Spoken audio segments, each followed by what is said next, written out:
Hey there, amazing listeners, and welcome back to the show. We are buzzing with energy today because we're diving headfirst into the ever-evolving, wonderfully wacky world of American slang. It's 2025, and if you want to stay on top of your lingo game, you are absolutely in the right place. Oh, I am so hyped for this. You know, language is always shifting, and slang, it's like the heartbeat of pop culture. It keeps conversations fresh, fun, and sometimes, let's be real, a little bit confusing if you're not in the loop. I mean, remember when fetch wasn't going to happen? Well, these words are happening, and you need to know them. Exactly, and we've all been there, right? Scrolling through social media, hearing someone drop a word, and you're just nodding, pretending you totally get it, but inside, your brain is doing a full diagnostic check. No more. Today, we're unlocking the secrets to some of the hottest slang terms hitting the streets and screens in 2025. Speaker 2, let's kick things off with a term that's all about charm, charisma, and a certain je ne sais quoi. What are we talking about here? We are absolutely talking about Riz. Now, if you haven't heard this one, you might be living under a rock, or maybe just really good at avoiding TikTok trends. No judgment. Riz is basically short for charisma, but it's specifically about someone's ability to charm, attract, or flirt with another person. It's that magnetic energy, that confidence that just draws people in. You know, when someone walks into a room and just has it, that's Riz. So it's not just about being good looking, it's about the game, the verbal prowess, the swagger. Precisely. It's the whole package. Like, wow, did you see how Sarah just charmed that entire room? She's got serious Riz. Or you might hear someone say, I need to up my Riz game if I want to ask that person out. It's about the art of attraction, but in a very natural, almost effortless way. And get this, you can even say someone has unspoken Riz if they just naturally exude charm without even trying. It's pretty versatile, and no cap, it's a super useful term. Unspoken Riz, I love that. It adds a layer of mystery. Okay, moving from charming confidence to a term that's a little more introspective, shall we say. Sometimes you just gotta embrace a certain state of mind, even if it's a bit out there. What's next on our list for those moments of delightful self-deception? You're talking about Delumero. This one is fantastic. Delulu is a shortened, playful, and often self-aware way of saying delusional. It's usually used in a lighthearted, almost ironic sense, often when you're playfully indulging in a fantasy or an unrealistic hope. It's not about actual mental health issues. Let's be super clear on that. It's about those moments where you know something is probably not going to happen, but you're just going to enjoy the ride anyway. So, like manifesting that you're going to win the lottery even though you only bought one ticket? Exactly. You might say, I'm a little delulu, but I really think my favorite obscure band is going to headline Coachella next year. Or if you're crushing on someone who barely knows you exist, you could text your friend, I know I'm delulu for thinking they'll ever notice me, but a girl can dream, right? It's an acknowledgement that you're in a bit of a fantasy world, but you're having fun with it. It's a very Gen Z way of embracing optimism, even if it's a long shot. It's self-deprecating, but in a really positive, hopeful way. I love that. It's like, I know it's crazy, but also, why not? Okay, let's switch gears to something more about aesthetic and vibes. This next term is incredibly versatile and can be used to describe pretty much anything, from an outfit to an entire situation. What's the phrase that's giving us all the feels these days? Oh, you are spot on. It's giving. This phrase is all about expressing a vibe, an impression, or an aesthetic that something or someone is radiating. It's an abbreviation of it's giving off a certain vibe or it reminds me of. You use it to describe the overall impression something makes on you. Like if someone walks in wearing a really bold, bright outfit, you might say, ooh, that outfit, it's giving confidence and main character energy. See what I did there? Integrating another term? You absolutely did, and brilliantly. So it's a way to succinctly capture the essence of something without having to list a bunch of adjectives. Precisely. It's super efficient. You could look at a beautifully organized workspace and say, it's giving minimalist chic. Or if a song comes on that's got a really nostalgic feel, you could comment, this track, it's giving us all the early 2000s throwbacks. It's fantastic for conveying a mood or an impression quickly and expressively. It's almost like a shorthand for emotional description. It really lets you paint a picture with just 2 words. I'm already thinking of a million ways to use it's giving. This is a game changer for expressing nuanced feelings. Speaking of main character energy, which you just mentioned, let's dive deeper into that one. What does it mean to embody main character energy in 2025? Okay, main character energy is all about embracing your own story and living your life with a sense of purpose, confidence, and flair as if you're the protagonist in your own movie. It's about taking agency, being bold, and not letting fear hold you back. It's about creating moments, making memories, and having that undeniable magnetism that makes people want to watch your story unfold. So it's not about being self-centered, but more about self-empowerment? Exactly. It's a huge distinction. It's about prioritizing your own happiness and growth, not in a selfish way, but in a way that inspires others. Imagine someone who decides to take that solo trip they've always dreamed of, or someone who dresses exactly how they want without worrying about judgment. You'd say, wow, they're really embracing their main character energy. Or when you're hyping up a friend, go for it. That's major main character energy right there. It's about seizing the day, being authentic, and making your life feel like the epic adventure it truly is. It encourages you to take risks and truly live your best life. I love that. It's a call to action for your own life. Be the star, don't be a side character. That's a powerful one. Now, relationships, am I right? They can be simple, they can be complex, and sometimes they land in this gray area that needs a whole new word to describe it. What's the term we're using for those undefined, more than friends, less than a relationship connections? You hit the nail on the head. We're talking about a situationship. This is a huge one. A situationship is basically a romantic or semi-romantic connection that lacks a clear label or commitment. It's when you're definitely past the casual dating phase. You're spending a lot of time together, maybe you're even exclusive, but neither person has officially defined what you are. It's kind of an unacknowledged relationship. So it's not just casual dating, but it's not official either. It's like a relationship purgatory? That's a pretty good way to put it. It's a relationship without the title. You're getting all the emotional investment, sometimes even physical intimacy, but without the security or clarity of a committed partnership. You might hear someone vent, "I'm so over this situationship. I just want to know what we are." Or, "Yeah, we've been in a situationship for months now, and it's starting to get exhausting." It's a term born out of the modern dating landscape, where things can often feel less defined and more fluid. It really captures that feeling of being stuck in limbo. Totally relatable for so many people out there, I bet. It really puts a name to a very specific and often frustrating modern dating dynamic. This has been absolutely brilliant, Speaker 2. We've covered some serious ground today, decoding the linguistic landscape of 2025. It really has been, and I hope our listeners are feeling super clued in now. No more awkward nods. You can drop these terms into conversation with confidence. Absolutely. So, just to recap for everyone tuning in, we talked about Riz, that undeniable charm, Delulu, playfully embracing a bit of self-aware delusion, it's giving, a perfect way to describe any vibe or aesthetic, main character energy, living your life like the star you are, and situationship, those undefined romantic entanglements. Boom! You've got your 2025 slang toolkit ready to go. Now you can confidently navigate those conversations, understand those memes, and maybe even impress a few people with your linguistic savvy. For real. So, go out there, embrace your main character energy, and show off that linguistic riz. We hope you had as much fun learning as we did sharing these insights with you. Thanks for joining us today. Definitely. Keep those conversations fresh, keep exploring language, and we'll catch you next time for more insights and good vibes. Stay awesome, everyone. Welcome back, everyone, to Voices Unlocked, where we dive deep into the things that hold us back and find ways to break free. Today, we're tackling a topic that resonates with so many of us, the fear of speaking English in public. It's a common struggle, a real hurdle for countless learners, and it can feel incredibly isolating, can't it? That knot in your stomach, the racing heart, the thoughts that scramble before you even open your mouth. We know that feeling. But here's the thing, it doesn't have to define your journey. We're here to tell you that overcoming this anxiety is absolutely within your reach. We're going to explore why this fear shows up, shift our mindsets a bit, and give you some really practical steps to take. So let's just jump right in.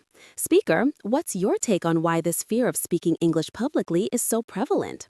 What's really going on behind the scenes for people? That's a fantastic question, and it's something I've seen countless times. It's not just about the language itself. Often, it's deeply rooted in our psychology. Think about it. Many of us, especially as non-native speakers, have this underlying fear of making mistakes. We worry about sounding silly, about mispronouncing a word, or messing up grammar, and then crucially, about what others will think. This fear of judgment is huge. We often compare ourselves to native speakers, setting an impossibly high bar, and when we don't meet it, we internalize that as a failure. Plus, past negative experiences can really stick with us. Maybe someone laughed or corrected us harshly, and that memory just cements the idea that speaking up is risky. It's like our brain says, "Nope, too dangerous, stay quiet." And this really isn't about a lack of intelligence or capability. It's usually about a lack of confidence and an overemphasis on perfection. We think every sentence has to be flawless, but that's just not how communication works, even for native speakers. You've hit on something so important there, that emphasis on perfection.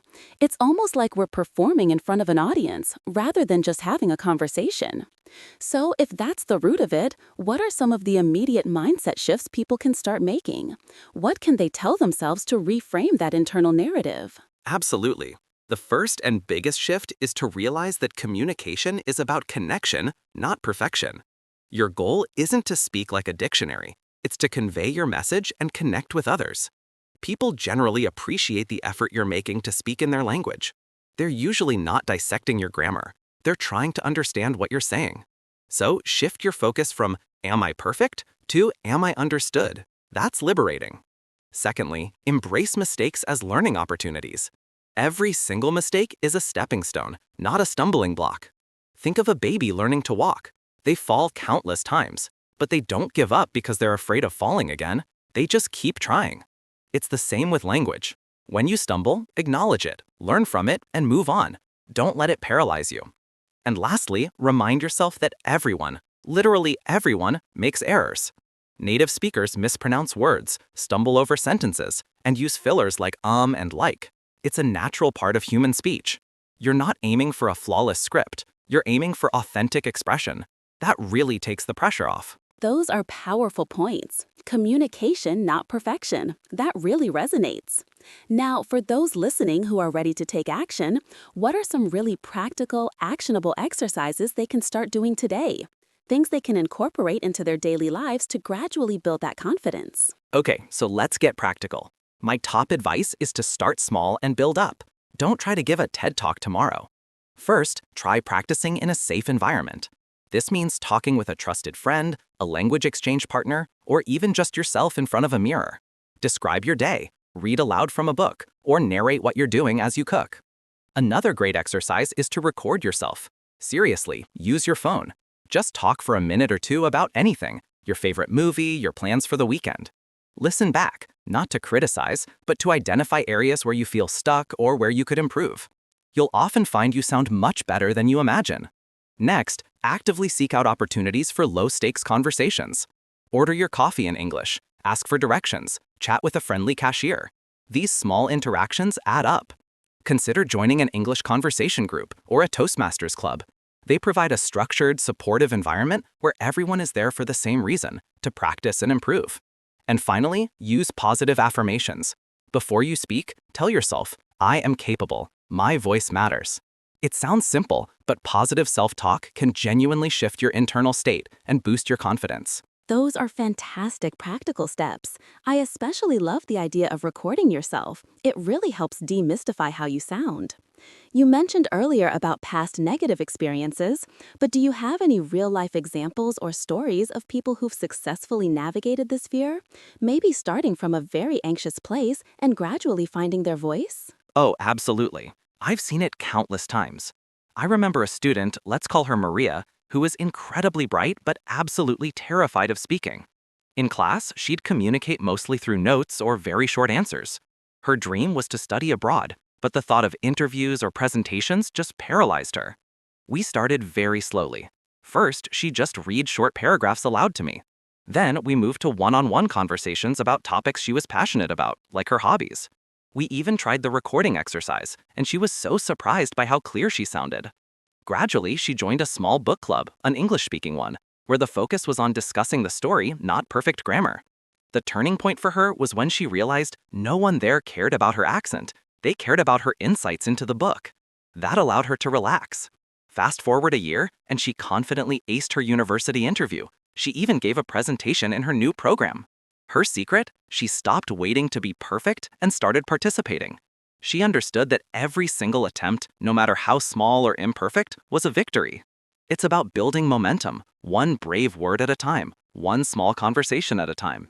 It's a journey, not a switch you flip, but it's a journey well worth taking. What an inspiring story. Maria's journey really highlights the power of consistent, small steps and the shift from perfection to participation. So, for everyone out there listening, remember this. Your voice is valuable. What you have to say matters, and the language you choose to say it in doesn't diminish that. Don't let the fear of imperfection silence your unique perspective. Embrace every opportunity, no matter how small, to practice. Be kind to yourself, celebrate your progress, and understand that every fluent speaker was once a hesitant learner. You are capable, you are growing, and your voice deserves to be heard. Thank you for joining us on Voices Unlocked. Keep practicing, keep learning, and keep sharing your amazing voice with the world. We'll catch you next time. Hey everyone, and welcome back to Language Journeys. Today, we're diving deep into a topic that can truly transform your language learning experience: immersion. We're not talking about packing your bags and moving to London or New York, though that's certainly an option. Instead, we're exploring how to create a powerful, effective English immersion environment right in the comfort of your own home. It's about bringing the language to you, making it a natural, organic part of your everyday life. And joining me today to share some incredible insights and practical tips is someone who's seen firsthand the magic of home immersion. Welcome. Thanks so much for having me. I'm really excited to talk about this because, honestly, it changed everything for me. For years, I struggled with English, going to classes, doing homework, but it always felt like a chore, something separate from my real life. It wasn't until I started thinking about how I could make English unavoidable in my own space that things really clicked. It's like, why go on an expensive trip when you can build a mini English-speaking country right in your living room? That's such a great way to put it. A mini English-speaking country. I love that. So let's kick things off with the why. Why is immersion, even at home, so incredibly crucial for language acquisition? What's the biggest benefit you've seen? Oh, absolutely. The biggest benefit, hands down, is consistency and context. Think about it. When you're in an English-speaking country, you're constantly hearing the language, seeing it, reading it. Your brain is always processing it, even subconsciously. At home, we can replicate that by making English the default. It moves English from being a subject I study to the air I breathe. It builds confidence, too. When you're constantly exposed, you start understanding nuances, common phrases, and even humor without even trying that hard.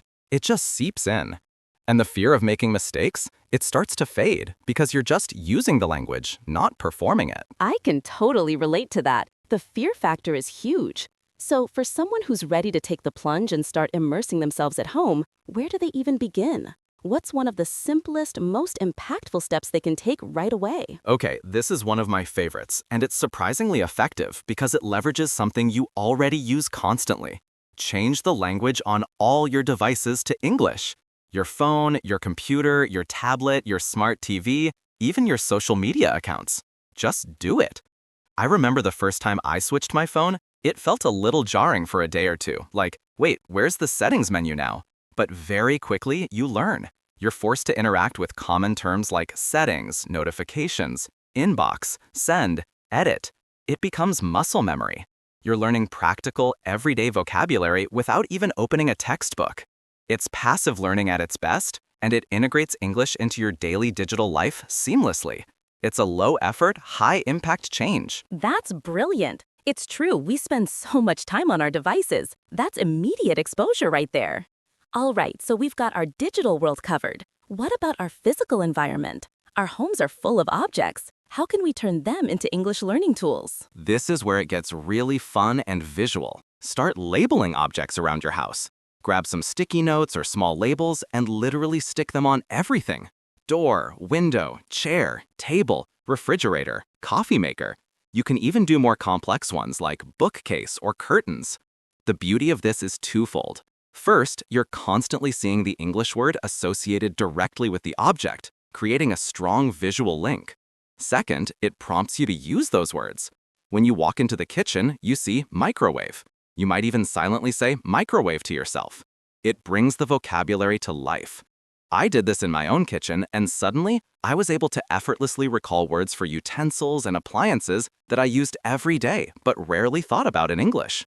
It's a fantastic way to build a robust vocabulary for your immediate surroundings, making your home a living dictionary. I love that image of a living dictionary. It's so tactile and engaging. Now, moving beyond passive input and visual cues, how do we get our mouths moving? Because speaking, of course, is a whole different beast. What's a practical way to practice speaking even when you don't have a native speaker to talk to? Oh, this is a game changer for speaking confidence, and it's called shadowing.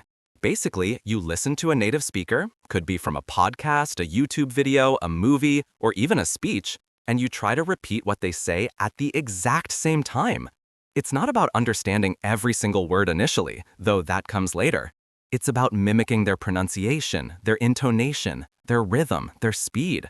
You're essentially becoming their echo. It feels a bit silly at first, talking to yourself, but it trains your mouth muscles and your ears. It helps you internalize the natural flow of English. Start with short sentences, pause, then try to repeat them, then try to do it simultaneously. You'll be amazed at how quickly your accent improves and how much more natural your speech becomes. It's like a vocal exercise for your English skills. Vocal exercise, I like that. It takes away the pressure of perfect grammar and just focuses on the sound and flow. So, once we're comfortable shadowing, how can we leverage the vast world of English media, movies, music, books, to further our immersion journey without it feeling like homework? This is probably the most enjoyable part of home immersion. The key here is to choose media that genuinely interests you. Don't force yourself to watch something you hate just because it's in English. Start with movies or TV shows you've already seen in your native language. That way, you already know the plot, so you can focus more on the language.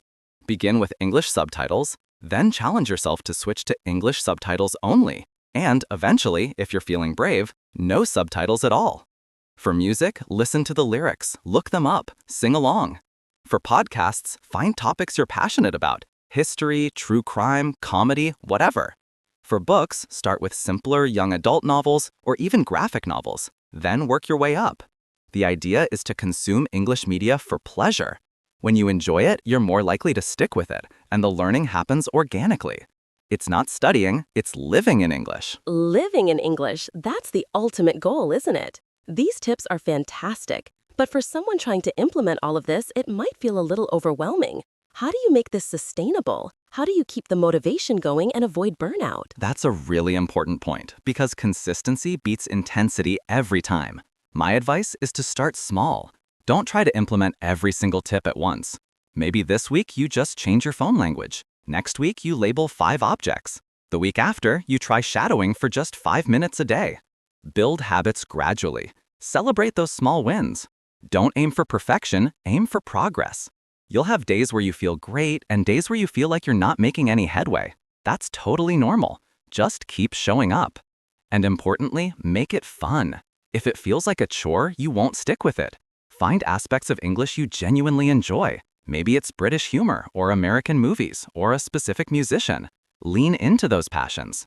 You could even find an online community or a language exchange partner to share your journey with. Having someone to cheer you on makes a huge difference. Remember, every little bit adds up, and soon you won't even realize you're learning because you'll just be living in English. That's such a powerful message. Start small, make it fun, and celebrate every step. It truly sounds like a journey rather than a daunting task. Thank you so much for sharing your wisdom and practical advice with us today. Your passion for making English accessible and enjoyable at home is truly inspiring. It's been an absolute pleasure. I really hope listeners feel empowered to take these steps and experience the amazing transformation that home immersion can bring. Just remember, your home is your language laboratory, and you're the scientist. Experiment, have fun, and embrace every little English moment. Fantastic advice. And that's all for this episode of Language Journeys. We hope you're feeling motivated to create your own English-speaking sanctuary at home. Try out these tips, share your experiences with us, and keep exploring the wonderful world of language. Until next time, happy immersing!